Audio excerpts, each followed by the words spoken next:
Maximum பார்த்தீங்கன்னா, நமக்கு வந்து ஜுவல்ஸ்லாம் நம்ம வீட்ல போடுறது எல்லாமே எனக்கு தெரிஞ்ச வரைக்கும் நீங்க வந்து உங்க பேர்லயே நீங்க வச்சுக்கோங்க லாக்கர்ல.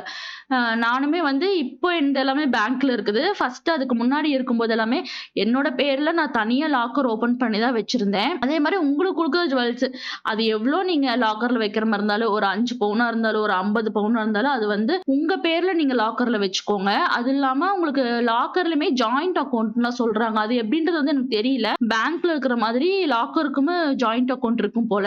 ஸோ அந்த மாரி ஜாயிண்ட் அக்கவுண்ட்லலாம் வைக்காதீங்க எனக்கு தெரிஞ்சு.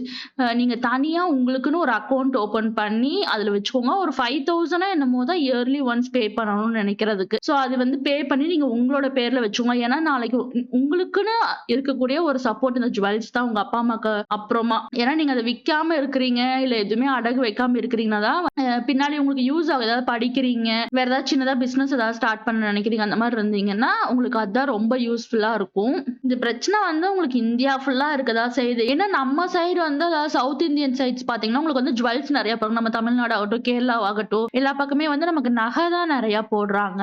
அதுக்கப்புறம் தான் செகண்டரியா தான் என்ன பணம் குடுக்குறாங்களோ அது. ஆனா இந்த பிரச்சனை வந்து நார்த்லயும் இருக்குது. நார்த்ல வந்து நகையா குடுக்கறது இல்ல. அவங்க வந்து பணம் தான் டிமாண்ட் பண்றாங்க. இங்க என் ஹஸ்பண்ட் கூட ஒர்க் பண்றவங்க எல்லாருமே மேக்ஸிமம் பார்த்தீங்கன்னா, நார்த் இந்தியன்ஸ் தான் இருக்கிறாங்க.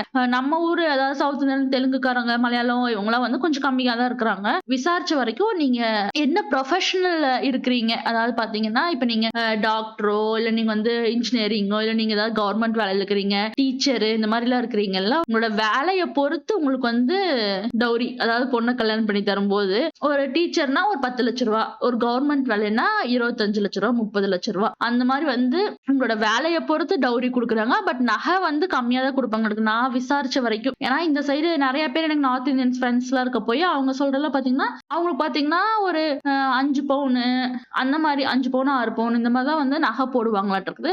மீதி எல்லாமே கேஷா குடுத்துருவாங்களாட்டுருக்குது. எப்படி பார்த்தாலும் டவுரி டவுரி தான். அது நகையா குடுத்தாலும், கேஷா குடுத்தாலுமே.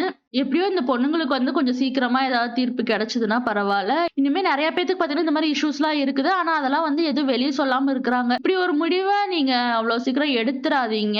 எதுவா இருந்தாலும் கம்ப்ளைண்ட் பண்ணுங்க. இல்ல வேற யார்கிட்டயாவது ஏதாவது பிரச்சனைன்னா சொல்லுங்க. திடீர்னு இப்படி ஒரு முடிவு எடுத்தீங்கன்னா, அது உங்களுக்கு மட்டும் இல்ல, உங்க ஃபேமிலிக்கு எல்லாத்துக்குமே வந்து கஷ்டமா தான் இருக்கும். இருந்தாலும் நம்ம வெளிய இருந்து சொல்றவங்க சொல்லிடலாம். உள்ள வந்து என்ன நடக்குதுன்றது வந்து அவங்கவங்களுக்கு தான் தெரியும். உள்ள வந்து எவ்வளோ தூரம் கஷ்டப்படுறாங்க அப்படின்றது வந்து அவங்கவங்க லைஃப்ல நடக்கிறது அவங்கவங்களுக்கு தான் தெரியும். இருந்தாலும் வந்து கொஞ்சம் சேஃப்டியா இருந்துக்கோங்க. சீக்கிரமா பார்த்தீங்கன்னா, இதுக்கு ஒரு முடிவு வரணும் தான் நானும் நெனைக்கிறேன். மறுபடியும் இந்த மாரிலாம் எதுவும் பண்ணிக்காம கொஞ்சம் எல்லாரும் தைரியமா இருங்க. அவ்வளோதான் நான் சொல்லணும்னு நெனச்சேன்.